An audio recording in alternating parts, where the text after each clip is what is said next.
Let's begin with breathing in, breathing out. Always come back to the breath. Breathing in, breathing out. Breathing in, breathing out. I am blooming as a flower. I am fresh as the dew. I am solid as the mountain. I am firm as the earth. I am free. Breathing in, breathing out. Breathing in, breathing out. I am water, reflecting what is real, what is true. And I feel there is space deep inside of me. I am free, I am free, I am free. How about number 8? I am a cloud. Today, from time to time, we invite you to look up the sky and see the floating cloud. And just enjoy the nice blue colors. I am a cloud. I am the blue sky. I am a bird spreading out its wings. I am a flower. I am the sunshine. I am the earth receiving a sleep. And I am free when my heart is open. Yes, I am free when my mind is clear. Oh dear brother, oh dear sister, let's walk together, mindfully. And I am free when my heart is open. Yes, I am free when my mind is clear. Oh dear brother, oh dear sister, let's walk together joyfully. Yeah. Let me see, do we have anything in the back? Okay.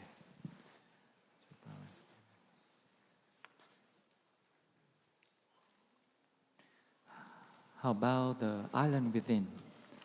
Number 4.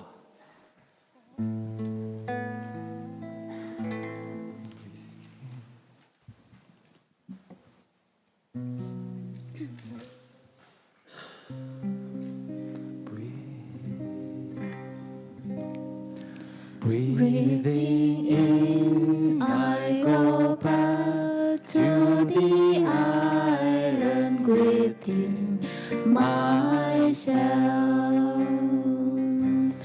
The beauty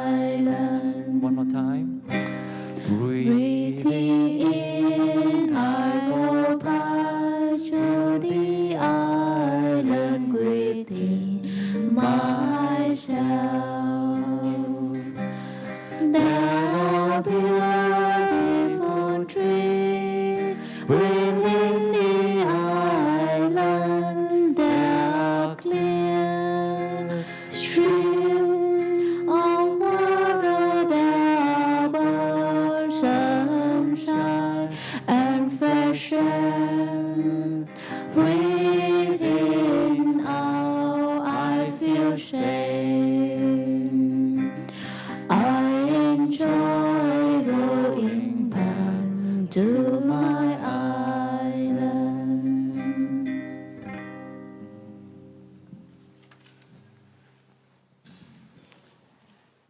Okay, how about song number 15, if you can turn over? Turn over.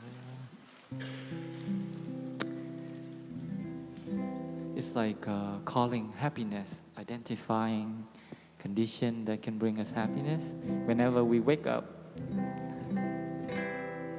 Whenever I wake up, I feel happy, aware of my eye. I feel happy, aware of my health. I feel happy because I have learned to look deeply. Whenever I walk, I feel happy. Whenever I sit, I feel happy.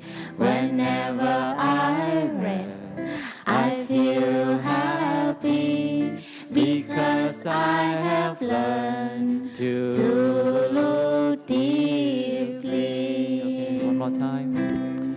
Whenever I wake up, I feel happy, aware of my eyes. I feel happy, aware of my health. I feel happy because I have learned to look deeply.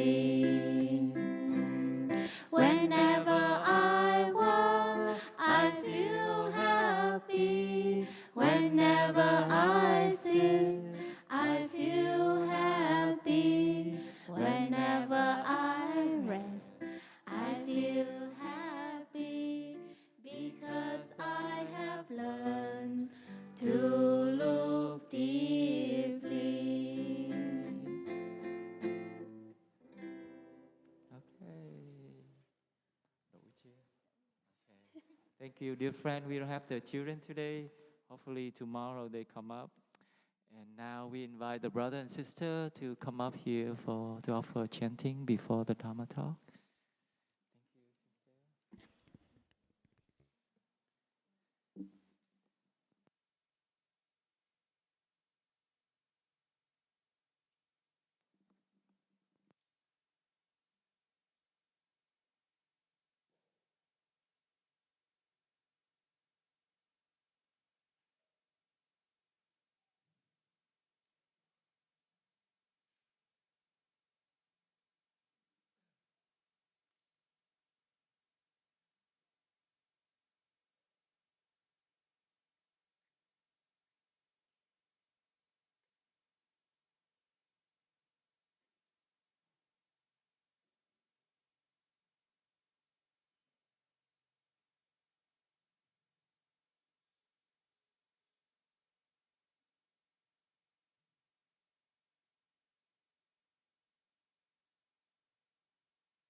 The Sangha is invited to come back to our breathing so that our collective energy of mindfulness will bring us back together as an organism, going as a river, with no more separation.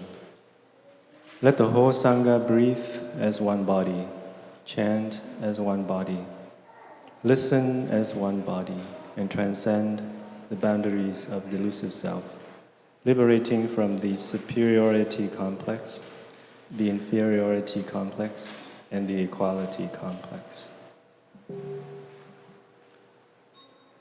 From the depth of understanding,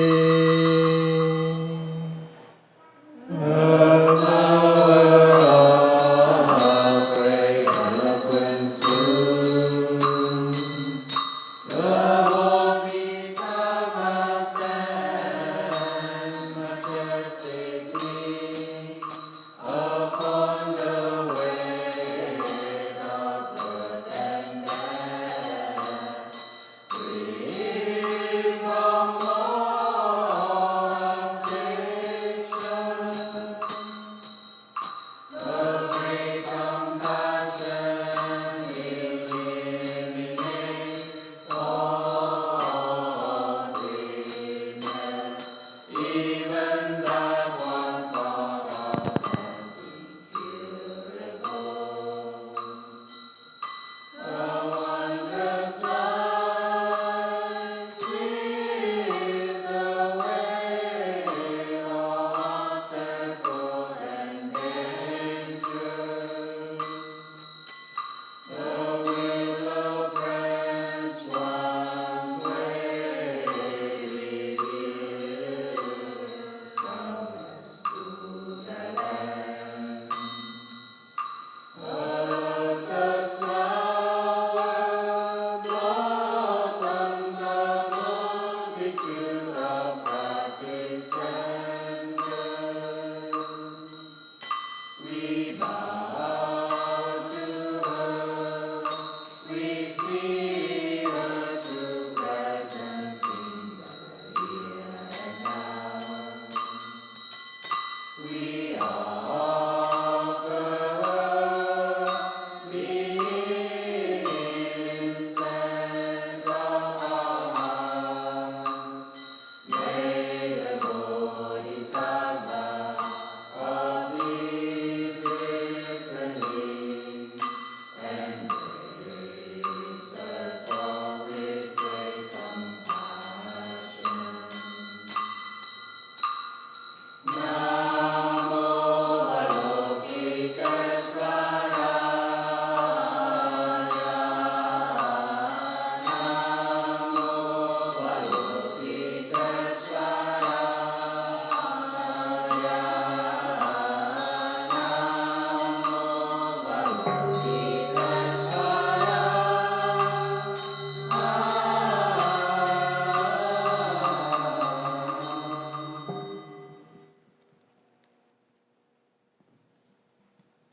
Nô căn dương liễu vương cam lô, một dòng quê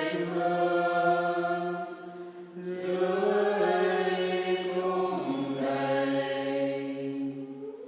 bao nhiêu trần lụy yêu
Testing.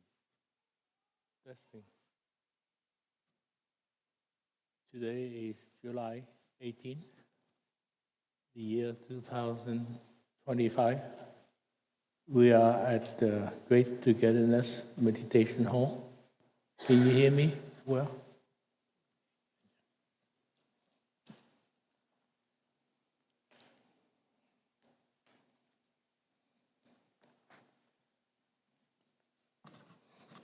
Let's start with going back to ourselves. Just relax and follow our breath while listening to three sounds of the bell.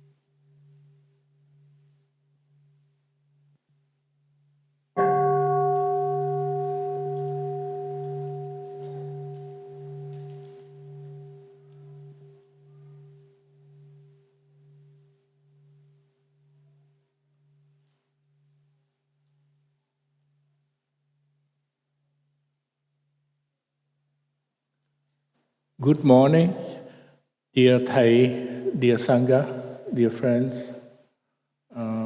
Today is Friday, July 18, year 2025, and we are at Blue Cliff Monastery at the Great Togetherness Meditation Hall in the middle of the summer family retreat. And the theme is Peace Begins at Home. So we have attend the general orientation on Wednesday. We talk about the basic practice. And also we have a Dharma talk by Sister Trì Nghiêm. I think she mentioned a lot about understanding and compassion, having into a relationship with her ancestors, specifically her mother, and how she deals with that, because we are the continuation of our ancestors. And last evening also we have a presentation of the beginning anew. So hopefully some of us can practice being anew with our children this afternoon. Maybe let me stand up.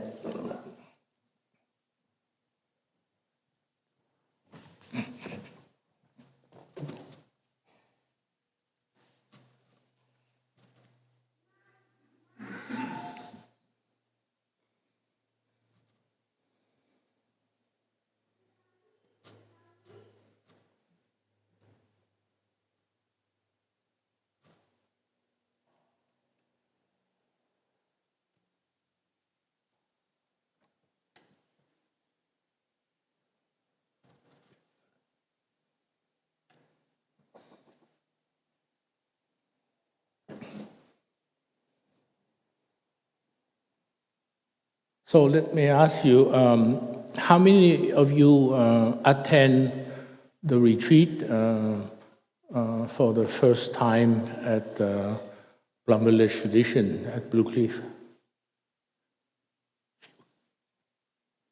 Okay, so I see that many of you are very experienced already, are practicing for many times at the retreat. So I think to me, we know the practice, the basic method of practice, as mentioned at the general orientation. It's just a reminder to us to focus and to concentrate and to be diligent in the practice. Often we come to retreat and we feel very elevated. we practice because they have a whole sangha. Everybody practice together. And then when we go home, the job, the responsibility, and not enough support among the neighborhood or the society, slowly we kind of fall into forgetfulness. And then sometimes some people might need to come back here to practice again, which we remain open, so in case you need to.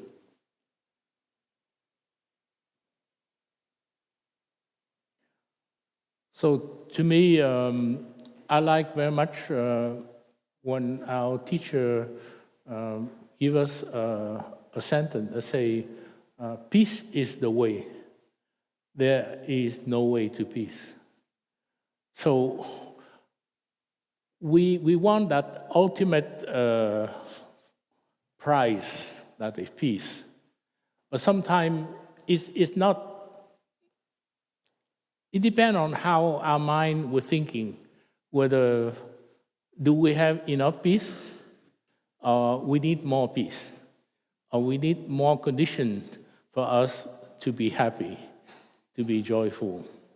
And sometimes it might be there. This is why in meditation we have the sign here, this is it. And sometimes I don't appreciate enough because I think about 18 years ago, we came here and we opened this meditation hall. At that time, the sign wasn't there yet. I think we put him recently. And I have a lot of youth, I have a lot of health. And I think nowadays, looking back, I think I should really enjoy those times. Because it's happened only once, you know. And I think we should really. I think still now I'm still good, you know, so I should enjoy it. And I remember about 3 or 4 days before we come, they have a heat wave. It's very hot. I remember our arrival day is very hot in the sun, you know. And today is to me is perfect day. It cool. It has nice sunshine. It's not too hot, not too cold, and I think this is good condition for happiness, for joy, and for peace. So we do have enough condition, but we inherit a lot of negative habit energy from our ancestor, and those are nagging us, complaining. We have a few more conditions to be happy. I'm not sure this morning you saw in the back of the ancestral hall, they have 2 young deer. They were sitting there relaxing because they thought that they have a high grass, nobody would see, so they've been hiding there. And I think they regurgitate, they re-eat the herbs or something, the grass. If you get a chance, you can see, because they thought nobody see them, and they are hiding there. So when we say peace begins at home, I thought about, how do we define peace? I remember when I was young, some friend advised me to read the novel they call War and Peace by Tolstoy. It was very long. I don't think I didn't finish it. But I did read the excerpt. Basically, they talk about the story of 3 or 4 generations of people that go through different periods of war and peace. So sometimes we can say that peace is when we have no war, when we have no conflict, when we have no peace, no dispute, no disagreement. But then, when do we have that? Because we always encounter situations when we have disagreement of different idea, but then do those disagreements bring about conflict? And then it takes a while for conflict to bring to war. And that's why that's the country to peace. And of course, it's not hatred. It's not greed. It's not desire wanting more. But as long as we have hatred, discrimination about other people, we might not have peace. Because we select some people and we put them aside. We say, well, we are better. And so that means it's not really peace. And greed too, because we want more. We have desire, we want more. So it drives us, and it thinking about maybe we can take something from other people so we can richer. So to me, that's the country of peace. And if we are joyful, if we are happy, does that mean we have peace? I tend to think so. I think when people are happy and joyful, maybe they don't try to find trouble somewhere else. Or they're busy being happy. They're busy enjoying the condition. However, it could be sometimes like different level of society when we can be peaceful, joyful, and when the other people are suffering, and we try to ignore them. So sometimes we have to look deeply into that. I think we have a bodhisattva of compassion and a bodhisattva of non-disparaging. They say that I will not rest until all the people stop suffering. I will help them to reduce the suffering. So that could be a path that we can do. Even though we're happy, we can still try to help other people. Is it calm and harmonious and harmless? Is that a good definition of peace? I think when people are calm, usually they are peaceful. And if they are in harmony with other people, with nature, usually they are peaceful. You can look at the deer. I don't think they have quarrel with anybody. I think sometimes they've been hunted, they've been shot at, they do something. But purposely, they don't try to harm other people. They just eat the grass, and they just leave themselves. The same thing, they're content with oneself, and they can help others whenever they could. So those are the good condition, and we call manifestation of peace. And of course, if we look deeply with our understanding and compassion, then we can generate more seed of peace in ourselves, in our friend, and in others around us. So next, we say, peace begins at home. Now, how do we define home? To me, looking at the animal, like the birds and the thing, to them, home is like a nest. That's where they give birth to the eggs, to the young, and then they are fragile, and then they provide safety, and they nurture them to bring the young until they're big enough. And so for us also, we are looking for a home and a boat to form a family, to form maybe a partnership, and to raise the young one. So we consider that sacred. We don't want to bring dispute. We don't want to bring disagreement. We don't want to bring hate, anger into that abode, into that we consider home. And also, home is our loved one.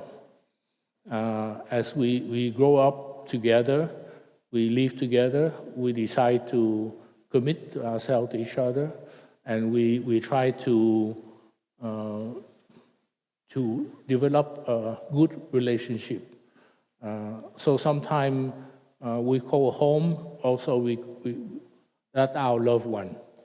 In Vietnamese, we have a word that when the partner, we call them nhà tôi. That means my home. So it's kind of very strange because sometimes somebody look for come to the home to visit, and the husband is away. So the wife will say, nhà tôi không có mặt đây, sẽ trở về. So that means my home is away. He's not here, but he will come back.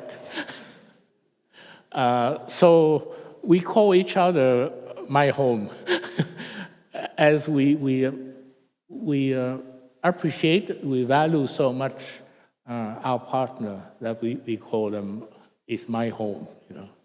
So I think that's also a definition of home. And also, to me, it's also the root of our ancestry.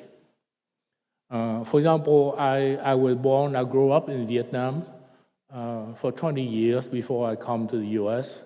So I consider my home is Vietnam. And also, since 1975, I have moved and settled to the US. So actually, I live in the US more than 45 years, which is longer than the time I spent in Vietnam. So now I consider also the US is my home.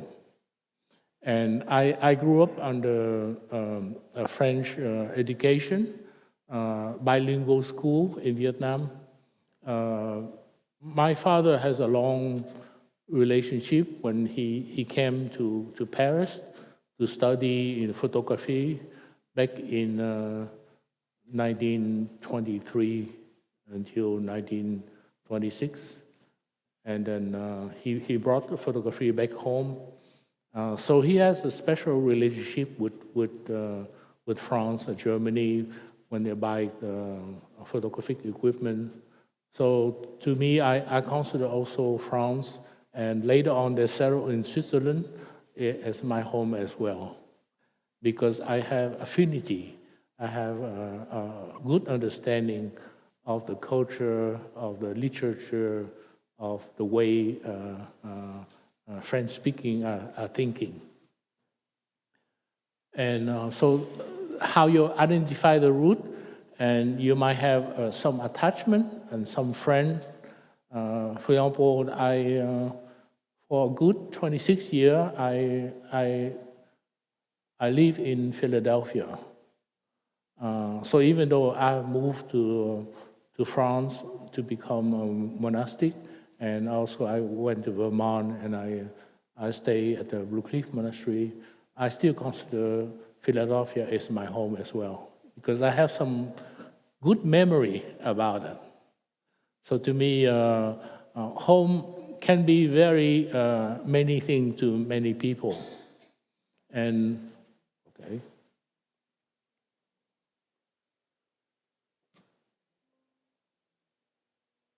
Oh, that's kind of.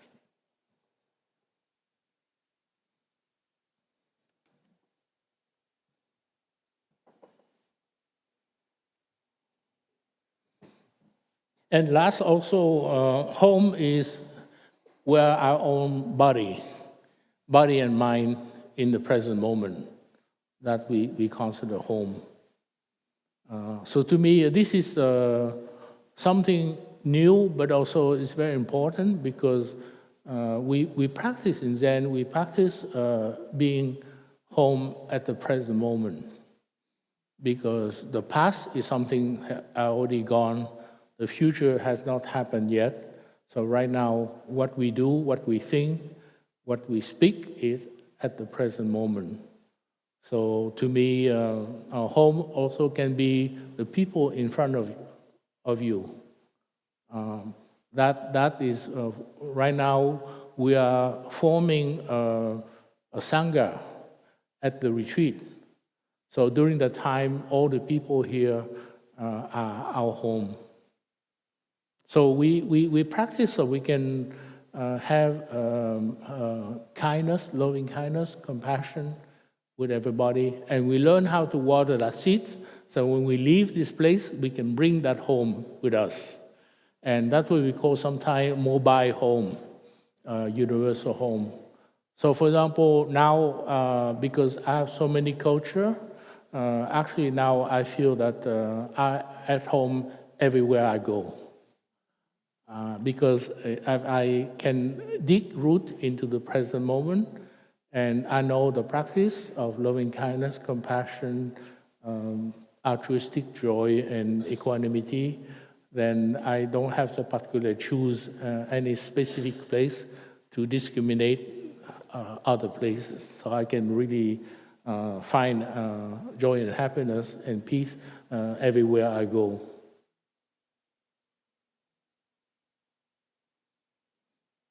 So when we think about the practice, I think we reflect into the mirror of how others look at us, how others feel about us, and how our relationship with others. I think Sister Jingyi mentioned a lot about that, especially in relationship with her mother and herself. How they reflected.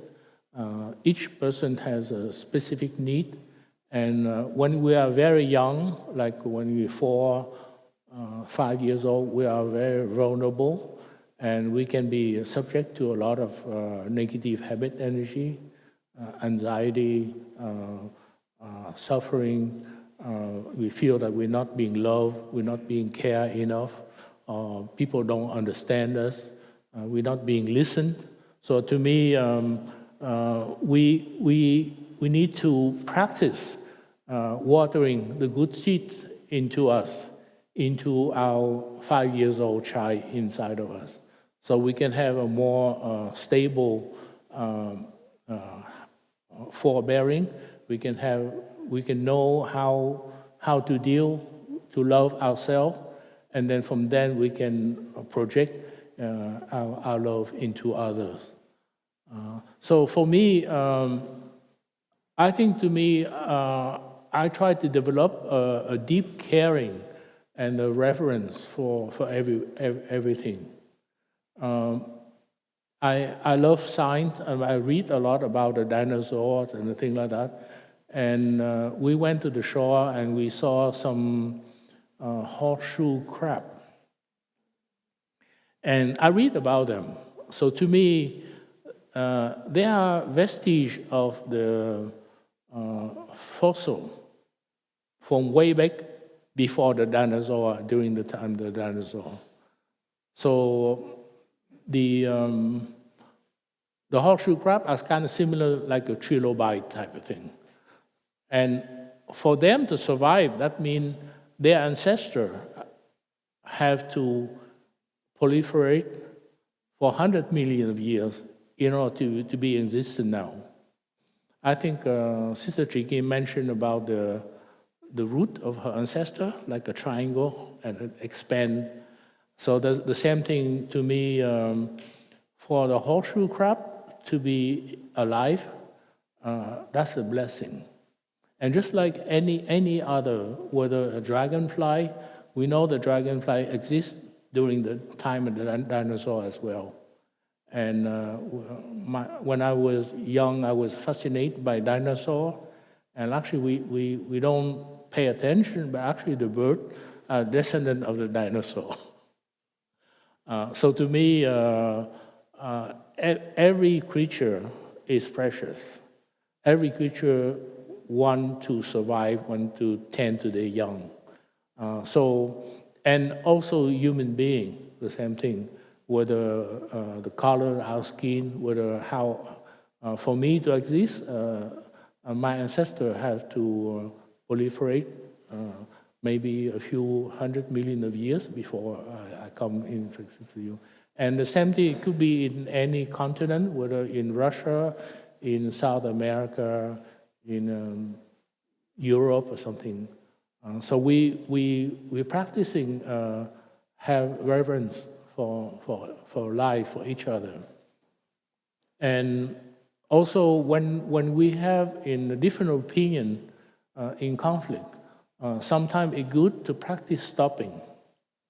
We don't answer right away. We try to look back into what brought my feeling that are so strong against what being said. What do you think? Sometimes we might not have a luxury all the time, but if we practice on a regular basis, people around us also learn how not to water the bad seed in us. So that way we can step back and to yield. Sometimes we might disagree about something, but we don't have to, how you say, confront right away. We wait until the right moment to speak. I remember when after I ordained, I went for my free time to visit my mother in Switzerland. By then, my father had already passed away because he's a lot older than us. And I kind of interviewed, I asked her, do you have some disagreement with Dad? And she said, yeah, sometimes we have some disagreement.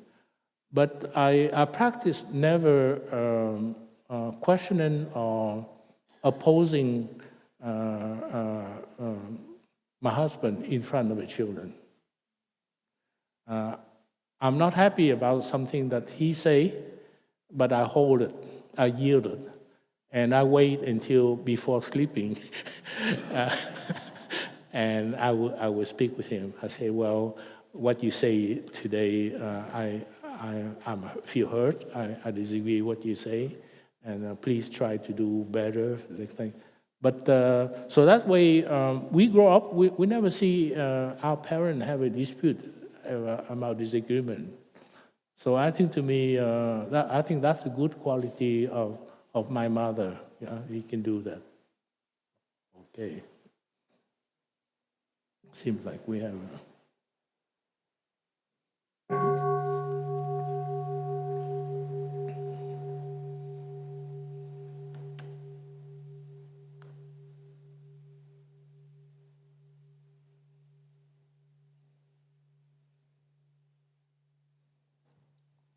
So when we step back, we have a little more time to look into that. Why did the person say that? What bring into question? Why would the person do something like that? There must be some reason. Maybe there was some outside pressure, or there's some reason why we do a certain thing. So people would understand. So during that time, we don't have to have a conflict right away. We take the time to look deeply into the situation, to see from our point of view how we see things, and from the other person's point of view how she or they think about it. And with understanding and compassion, we can understand the situation, and we can bring healing speech. To me,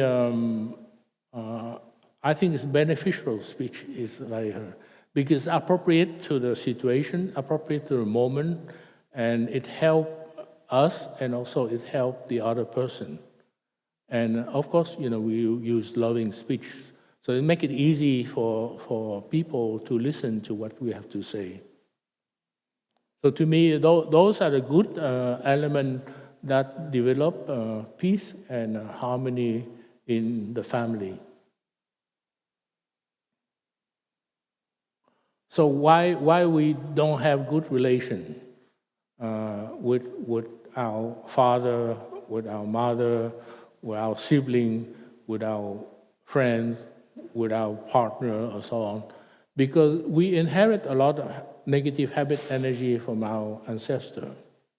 And often we tend to repeat what our parents are saying. I benefit because I learn many foreign language.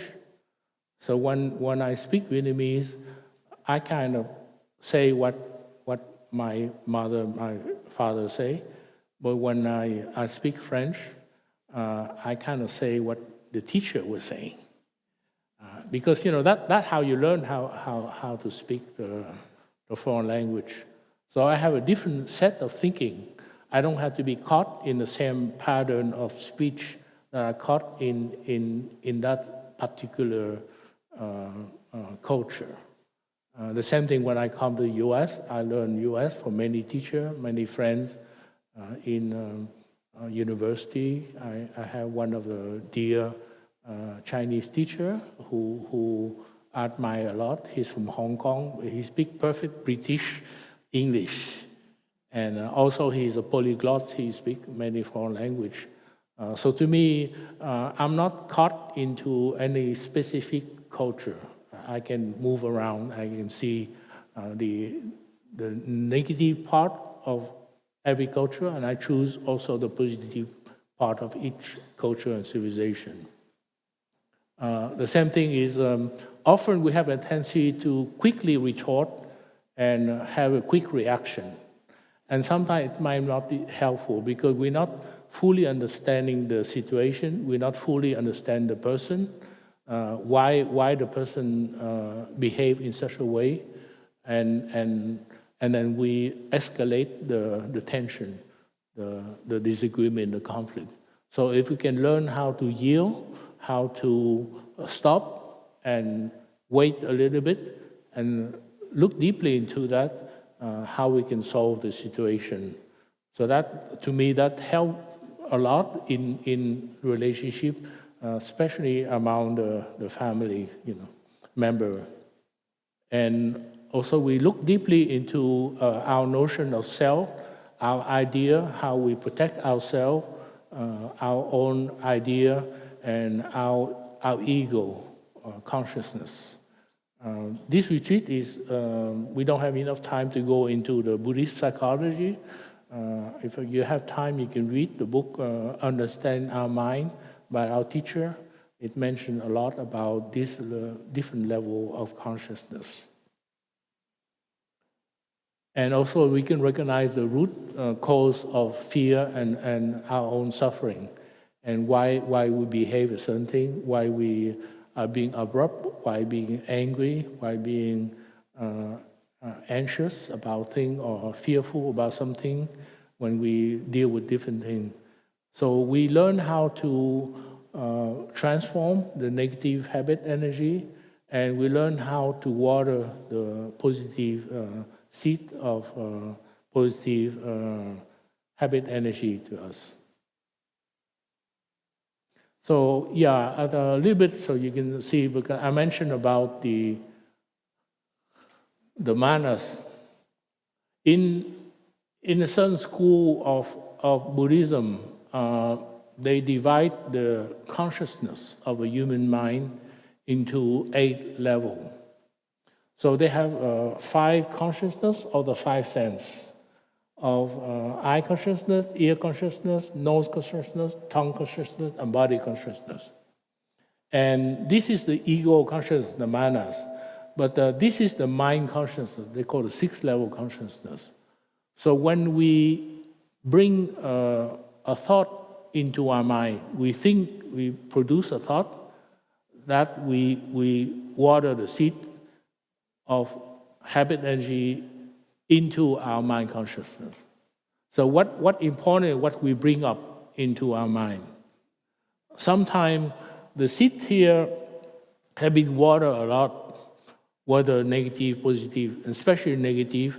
So they have a negative, as soon as somebody says something, it go up the surface. So that's why sometimes we have a tendency to produce negative thought.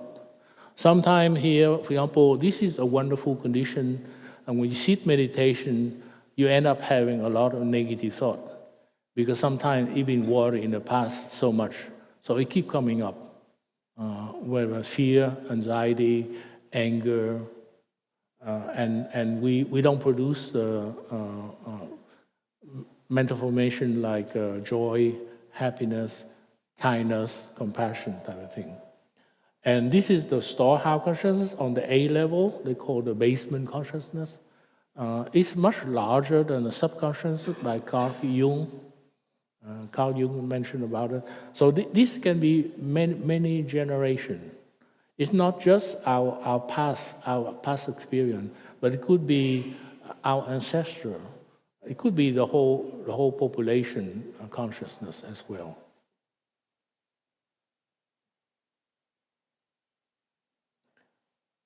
So I like to mention to you about, we have what we call the 4 root cause of mental formation, or in this case, let's say suffering. So we have a object-subject cause of suffering. I mean, when something happens, our emotion come up, our mental function come up as object-subject reaction right away. And the other one is for these to come up, it has to have a continuous cause. And then the secondary cause of suffering, I just pick like anger, anxiety as one example, because it could be any. And also they have a primary cause underneath the surface. So for example, fear. I remember I grew up in South Vietnam. And I witnessed the war in Vietnam from the south side of Vietnam. So to me and my ancestor, many things, we feel that the North is invading, taking over South Vietnam. So I have some fear of what we call the enemy in those days before 75. And of course, I jumped the boat. I become a refugee. I become an immigrant coming to the U.S. So I think after 20 years, I came back to Vietnam, to South Vietnam, and I have some fear because I don't know how they're gonna think about me, kind of thing. And those object-subject calls when I land in Tân Sơn Nhất Airport, and then there are some other conditions, like there were some official, they would try bribery. They would think, oh, you know, you come from the U.S., we are poor, you bring 2 telephone, so that is too much. I think you have to give us some coffee money. So I got angry with him. You know, I said, leave me alone. You know, I don't do anything wrong with that. You know, so I have some fear and anxiety and anger, and it been watering for many times because my relative, my member family talk about it when I visit Thailand.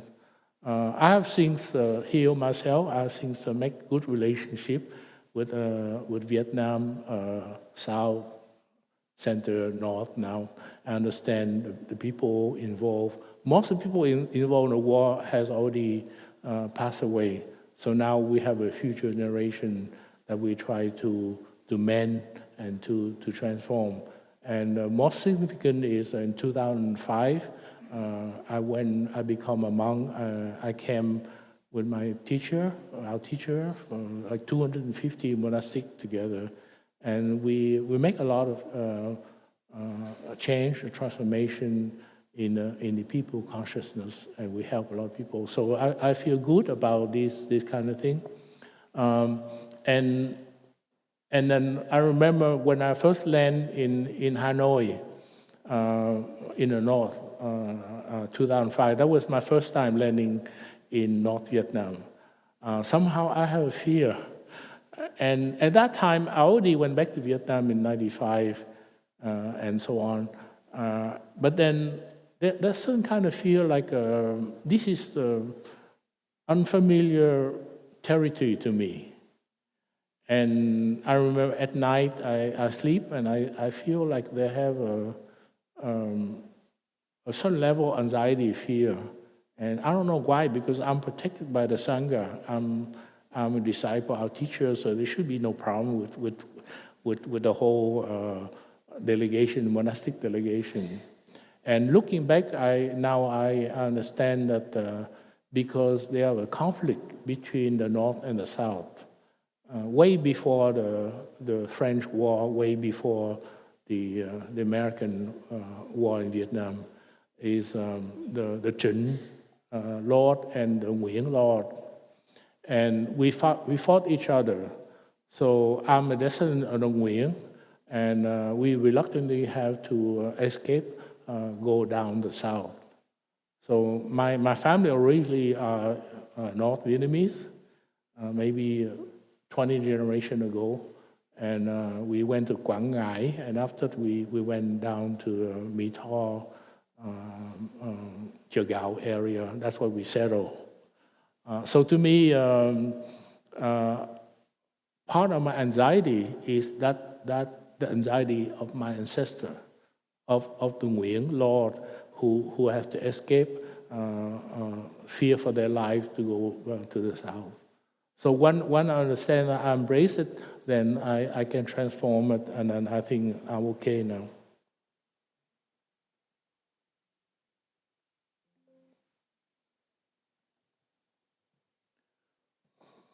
So it could be all kind of specific condition why people have that kind of mental formation. Sometimes if you encounter some strong mental formation like anger or fear or jealousy, you have to look back into what happened in the past.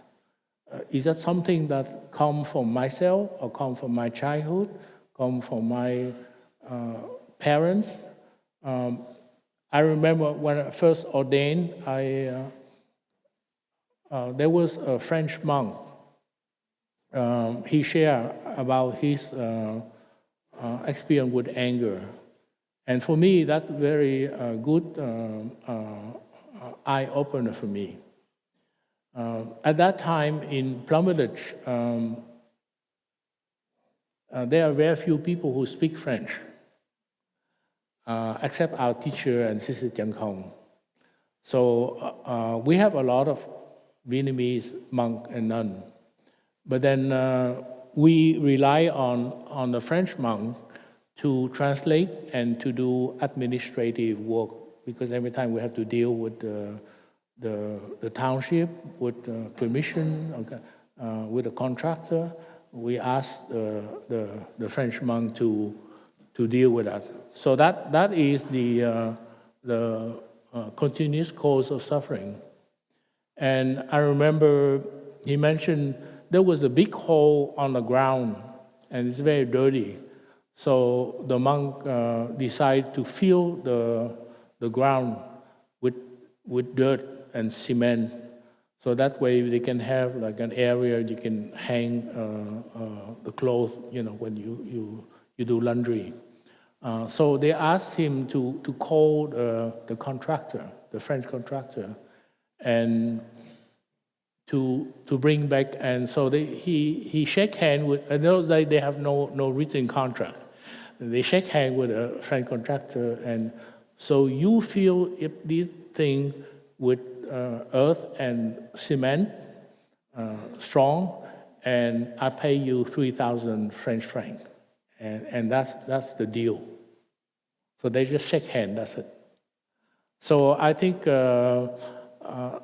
so he was eating breakfast one of those days, the French monk, and there were some other monk that came to him and say, well, did the contractor come to fill up the hole with cement yet?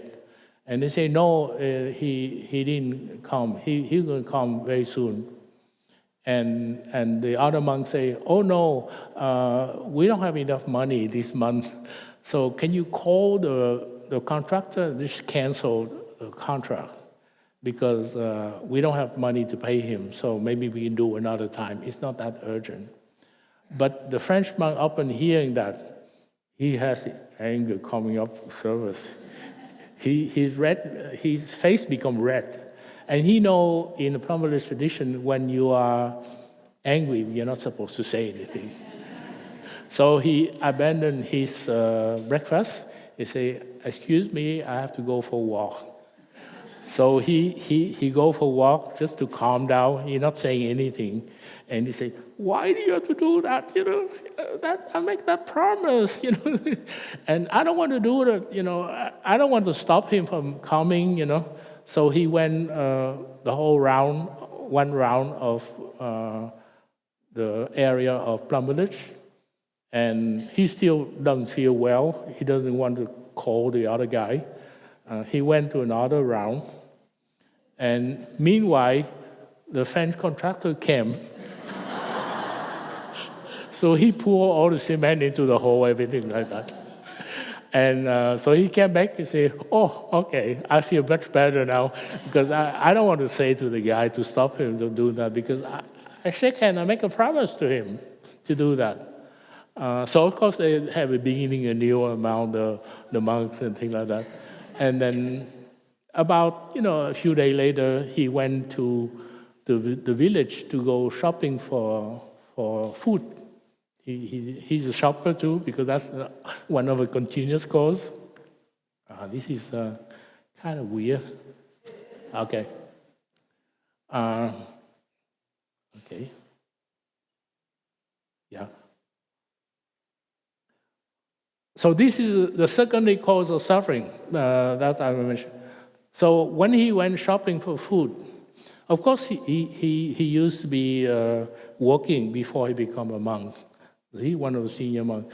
So he always curious to look in the newsstand. In those days, you don't have electronic newspaper. So you see all the magazine, all the newspaper, and they have a headline. And they say that war has restarted, broken promise. And he read that, and suddenly he feel anger coming up his face, just like the other day when he did. And he say, how come? How come it happened? Because it's just a headline into the newspaper. Why do I have that feeling that? So he quickly finished his shopping. He went home and he meditated, and he said, "Well, I must have a seed of anger somewhere. I'm not sure where." So later on, he went to visit his family, and he shared that incident with his parent and his father. And his father said, "Of course, yeah, you don't know, but around 1963, I think, Charles de Gaulle, at that time he was president, he said to the French public, and I have some trouble in Algeria." So he said that the colon or the French colonists in Algeria can stay in Algeria, and that is my promise. And the thing escalated, and a year later he found out he couldn't do that, so he ordered mass evacuation of the French colonies from Algeria out of Algeria for safety. And his parents was there. And he was a young boy at that time. So they have that suffering, they have that anger of being victim of the broken promise. And this is why he got angry when the monk asked him to break his promise about contracting the French contractor to fill the hole. But he doesn't remember. He was very young. But his parents hold hold that anger into, and this is what we call a primary cause of suffering. So sometimes when you encounter one strong emotion like that, you have to look deeply to see where it comes from. And there can be all the four causes. And sometimes the object-subject is easy to see. The secondary cause sometimes is easy to see. The continuous cause also, because sometimes, like for example, if you are a parent and your children kind of don't take care of the house, they throw socks and everywhere, all kind of thing. So you continuously have to pick up after them, and you tell them, be nice, keep your room clean and things. And they keep doing the same. So that's a continuous cause. So after you get, and then there's something happening, they ask permission for something, and you blow up. And sometimes it could be happening at your work. You have a stress, you have other problem at work, and then when you go home, people don't see it. People don't see that you already aggravated by what happened at work. Maybe you have a traffic jam or something, you cannot go home. So those are the continuous cause. And then the primary cause is the worst because we don't see them. So for example, for me, between the Chen and the Nguyen ancestor, at first I don't see it. I read about history, but I don't feel until I go to Hanoi and then I feel it. So for the last few years, I've been going to Hanoi. I've been meeting with many North Vietnamese people and how understand the situation. I remember I went to the house of the North Vietnamese of 10 generations, and they showed me the roots of their ancestry. So I understand them more. It's a family of intellectual. They try to improve their life. Of course, they suffer a lot during the bombardment of American in Hanoi back in 1963 and 1964, 65. So to me, you have to put yourself in the other people's shoes to understand them. So sometimes, nowadays, I always, whenever I have a strong emotion, I try to look into those causes so I can identify them. And sometimes you just don't react right away, but then you look into your own ancestry, your own past experience, and you can see that. And so the practice of Brahmanish is very simple. Is to have a mindful breath and mindful step. Everywhere we go, we are mindful when we walk, when we do things, and also we're always aware of our breath at any moment. And that helps us to be alert. That helps us to have a clarity of mind so we can look into different situations and we can understand the other causes.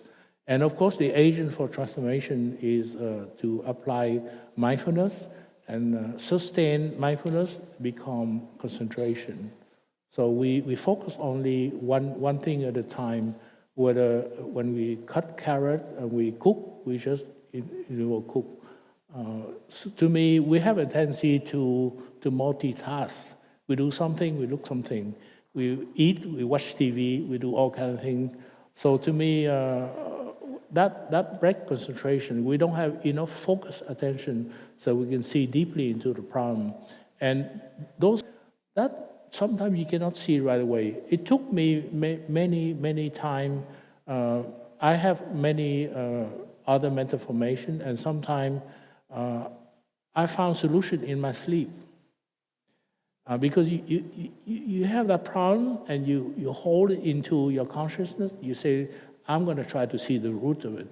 And sometimes when I sleep, there's some important thing that reveal in my past. And sometimes it's kind of weird, but it revealed in the past of my parents too. Because they went through a lot of war before too. And of course, we practice guarding our mind. We have a garden, a vegetable, and some of you probably help with gardening.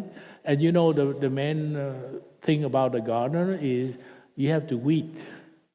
You have to pull out the weed, the root of the weed.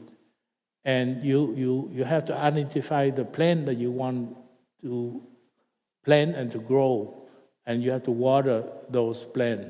So you have good mint leaf, you have good tomato, but you don't want to water the weeds.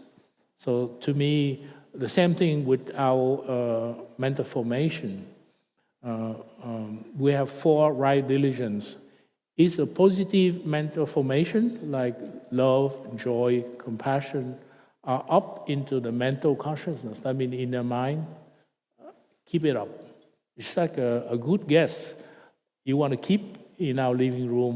We will bring them good tea, good cookie to invite them so the guests will stay as long as possible. And if we have a positive mental formation that are down in our subconsciousness, like now we are neutral, then we have to water them up.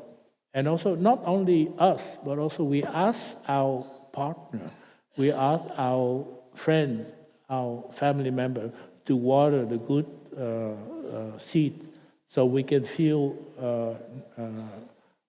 better and we can bring the seed of love and joy into the consciousness. This morning I sit in meditation and I saw there was a couple, I think parents were sitting there, and about 20 or 30 minutes later, there's a young boy who wake up, and he sit next to his mother. He didn't say anything, he just sit there. And to me, that is what are the good seeds of support, of the practice. That he knew that there's something important to his mother, to his father, and he said, well, I'm going to try, I'm going to sit meditation, and I give you support. So to me, when somebody water the seeds of joy and happiness in you, it 5 times more effective than you water yourself the seed of happiness. So other people water seeds. So we water seed and the other people water the seeds, rather than we say, well, we practice solo, we are in a cave by ourselves, we try to water the seed of happiness. It's hard, especially when you're alone in a cave kind of thing. And the same thing, if you have negative mental formation up in our consciousness, like anger in this case, fear, anxiety, and you have to allow them to go down into the subconsciousness. You see, it's not worth it. It's not worth for me to worry about it. For example, I look into that, I say, well, I'm with our teacher, I'm with our Sangha. I sleep in the room with, I think, 18 monks. It was a very big room. And we were jammed because at that time we have so many. So I'm surrounded by my colleagues, my fellow practitioners, so I have no reason to fear about that. And if the negative mental formation are down in subconsciousness, like anger, anxiety, let it sleep. And also you ask our loved one, our family member, not to water those seeds. So I remember I was concentrating on something, I got bumped off Medicaid, and I have to call the doctor, dental, try to get appointment. And I think someone came to my room, and they kind of joke about, I said, well, I need concentration because I need to resolve that issue about Medicaid and Medicare, things like that. And they kind of joke around, and I got angry because, they water the negative seed in me. And I told them, please don't joke about it. I need to concentrate on that. So to me, I think to me, practicing guarding our mind is very important. And we can practice in the family too.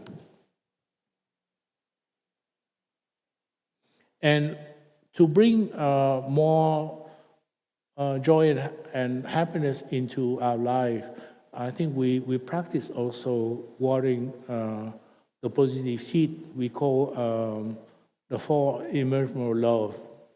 That kind of the love we can expand. We can start with our children, our partner, our relative, our parents, and our neighbor, and so on.